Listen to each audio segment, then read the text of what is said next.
Mga Noypi, naaalala nyo pa ba yung hype noong 90s at early 2000s? Yung tipong usop-usapan sa kanto o sa sari-sari store, uy, si ganito, nasa abroad na. Parang boom, game changer sa pamilya.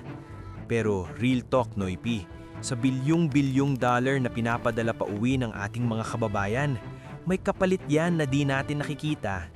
Literal na buhay ang ipinampang bayad ng iba. Ngayon, dive tayo sa top 10 nakakagulat na istorya ng pang-aabuso. Mga kwentong hindi pelikula, hindi kathang-isip. Ito ay mga totoong karanasan ng mga kababayan natin sa Saudi, UAE at Hong Kong. Brace yourselves, kasi ito ang katotohanan. Simulan na natin. Number 10, ang bangungot ni Rose sa Saudi 2024. Isipin mo, lumipad ka sa Saudi noong May 2024, dala ang pangarap para sa pamilya. Ito si Rose, isang domestic helper na bigla na lang nagising sa isang bangungot. Matapos daw ang isang business trip ng kanyang amo, 2 beses anak nito. Grabe, di ba?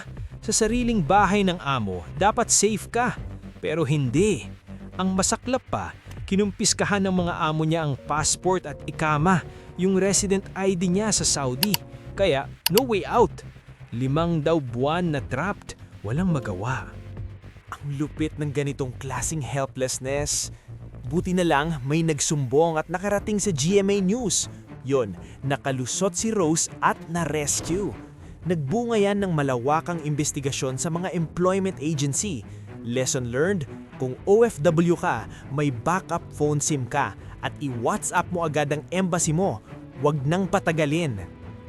Number 9, ang suntukan ni Rowena Wichat sa Hong Kong, 2014. Next stop, Hong Kong. Akala natin mas advanced, mas civilized, di ba? Pero noong 2014, naggulat tayo sa kwento ni Rowena Wichat, isang Pilipinang domestic helper. Inabuso daw ng kanyang amo. Sinuntok, sinipa at hinila pa ang buhok. Tapos, ayaw pa siyang bigyan ng day off. Isolated siya. Nagkaroon siya ng mga pasa araw-araw. Pero pinili ni Rowena na lumaban. Nag-file siya ng assault case.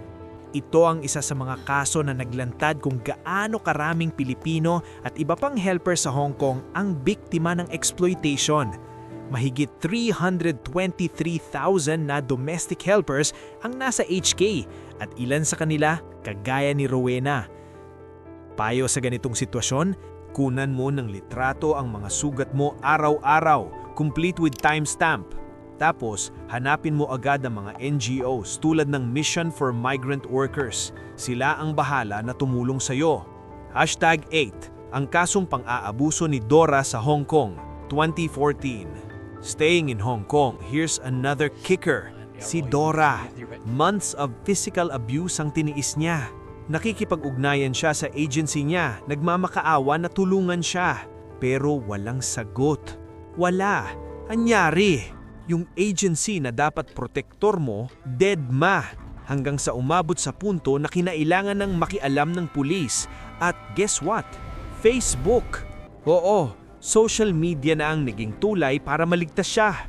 Nagkaroon ng kaso at nakasilong siya sa shelter. Pero ang big deal dito, pinapakita nito kung gaano ka-unresponsive ang ibang recruiters natin. Ang takeaway dito mga Noity, dapat may mga sikreto kang kakampi sa kapwa helpers mo. At gamitin mo ang free wifi para makatawag sa POEA hotline. Hindi ito panahon para maging bahala na. Number 7, ang wage theft ni na Angie, Lori at Zelda sa UAE, 2022. Ngayon, lipat naman tayo sa United Arab Emirates. Marami sa atin ang pangarap magtrabaho dyan dahil sa sahod, di ba? Pero noong 2022, 3 Pilipina, sina Angie, Lori at Zelda ang naglantad ng kanilang karanasan sa Dubai. Forced silang magtrabaho ng mahigit 20 oras sa isang araw, walang day off. Bukod pa dyan, hawak ng amo nila ang pasaporte nila. Ang pinakamasakit, mas mababa ang sahod nila sa minimum na 1,500 AED. Grabe! Sa dami ng trabaho, hindi ka pa pinapasahod ng tama? Multiple maltreatment suits ang inihain. Dito natin makikita ang epekto ng kafala system, yung sistema sa gitnang silangan kung saan parang nakatali ka sa amo mo, nakakulong ka sa isang sitwasyon. Ang payo dito mga Noypi, idokumento mo agad ang anumang paglabag sa kontrata mo at bago pa lumala ang lahat, demand ka ng transfer sa embassy. Huwag kang magpapakulong sa takot. Number 6. Ang torture kay Erwiana Sulistianingsik sa Hong Kong, 2014. Babalik tayo sa Hong Kong, pero this time ang biktima ay isang Indonesian helper, si Erwiana Sulistianingsik. Pero ang kwento niya, grabe, parehong-pareho sa nararanasan ng ating mga kababayan. Binubugbog daw siya araw-araw, gamit ang map, sinunog ng kumukulong tubig, pinagtrabaho ng 21 oras at ikinulong. Halos wasak ang puso mo pag narinig mo to.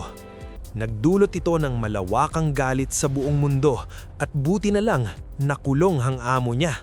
Marami ring Pilipinas sa mga shelters sa Hong Kong ang may parehong karanasan. Solid ang aral dito. Kabisaduhin mo ang numero ng embassy. At kung hindi ka makatakas, magpanggap ka na lang na sumusunod. Pero magbigay ka ng senyales sa kapitbahay na kailangan mo ng tulong. Malaking bagay ang pakikisama. Gets mo? Number 5. Ang horror ni Constancia Lago Dayag sa Kuwait. Ngayon, dadako tayo sa Kuwait. Ito ang isa sa pinakamasakit at pinakanakakagulat na kaso. Si Constancia Lago Dayag, isang 47 years old na helper. Physically and sexually assaulted. Pero ang autopsy report nagpapakita ng isang nakakalokang detalye. May ipinilit daw na cucumber sa kanya internally at binugbog hanggang kaboom! Sobrang sakit isipin. Dahil sa kasong ito, pansamantalang ipinagbawal ng Pilipinas ang pagpapadala ng OFW sa Kuwait. Nakulong ang amo niya. Ang payo para sa iyo, Noypi, mag-video call ka sa pamilya mo linggo-linggo. Kapag may pagbabago sa boses mo, sa itsura mo o sa pananamit mo, yun ang magiging trigger para alertuhan sila. Hindi dapat ipagsawalang bahala yan. Number 4. Ang pagbugbog kay Janelyn Villavende sa Kuwait. Dito pa rin tayo sa Kuwait. Kasunod ng kwento ni Constancia, narito naman si Janelyn Villavende. Isang domestic worker na brutal na pinahirapan ng kanyang babaeng amo. Nagtamo siya ng matinding pinsala na naging sanhi ng kanyang kamatayan. Then, bam! Ipinataw ang parusang amo niya. Ito ang nagtulak sa Migrante International na lalo pang palakasin ang kanilang kampanya laban sa pang-aabuso sa mga OFWs.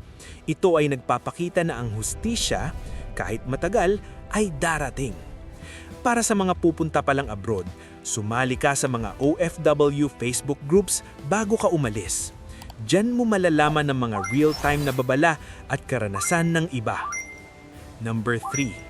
Ang freezer murder ni Joanna Demafelis sa Saudi, 2018. Lipat tayo pabalik sa Saudi at ito ang isa sa mga kaso na hindi mo makakalimutan. Si Joanna Demafelis. Panis niyang amo at ang itinago sa freezer sa apartment nila ng halos 1 taon. Isipin mo yun, Noypi. 1 taon. May bali-bali siyang tadyang at internal bleeding. Pumpanis sa kalupitan. Ang mag-asawang amo niya na aresto sa Kuwait. Ito ay nagdulot ng malawakang galit at panawagan sa Pilipinas para sa mas mabilis na hustisya. Real talk, hindi porket mayaman ang amo, ligtas ka na. Ang payo dito, i-share mo ang live location mo araw-araw via Google Maps sa pamilya mo para alam nila kung nasaan ka at kung may mangyari, may bakas ka. Number 2. Ang desert killing ni Ranara Ranara sa Kuwait, 2023. Bumalik tayo sa Kuwait At ito ang pinakababago at isa sa pinakanakakalokang insidente. Si Ranara Ranara, isang buntis na helper na patay ng 17-year-old na anak ng amo niya. Tapos ang itinapon lang sa disyerto. Wasak! Grabe, di ba? Ano bang klaseng utak mayroon ng mga taong ito? Muling nagdulot ito ng ban sa pagpapadala ng OFWs at panibagong investigasyon. Ibinunyan din ito ang patuloy na pang-aabuso sa mga housemaids sa Gulf countries. Ang hirap, parang hindi matapos-tapos. Ang solid na tip dito, iwasan mo ang mga amo na tila isolated ang pamumuhay at igiit mo na sa pamilya lang kayo nakatira, hindi sa iisang bahay lang ang amo. Mas ligtas ka kung may ibang tao sa paligid. At sa pinakamasakit at parang summary ng lahat ng kaso, isang grupo ng 9 na Pilipina sa Saudi noong 2021. Pinugbog, pinagutom, ikinulong. Ilang taon silang trapped at nagmamakaawa lang na makauwi. Hindi isa, kundi 9. Nagkaroon ng malawakang push para sa mass repatriation. Ibinunyag nito ang systemic na krisis sa domestic workers sa Saudi. Hindi ito isolated incident, ito ay pattern. Ang pinakamahalagang survival tip, bago ka umalis, i-pre-screen mo ang agency mo gamit ang OWA reviews at mag-impaka ng emergency cash kahit maliit para sa pagtakas. Kapag nakaramdam ka na ng hindi maganda, tumakas ka agad. Ang buhay mo ang pinakamahalaga. Mga Noypi, ang mga kwentong ito ay sumisigaw ng isang bagay. Mag-research ka sa mga agency, magtiwala ka sa instinct mo at magsalita ka agad. Huwag kang magpapakabata at huwag kang magiging bahala na. Minsan, mas magandang maingat kesa magsisisi. Real talk, Noypi, hindi lahat ng game changer progreso. Minsan, ingay lang na nadadala sa hype. Gets mo?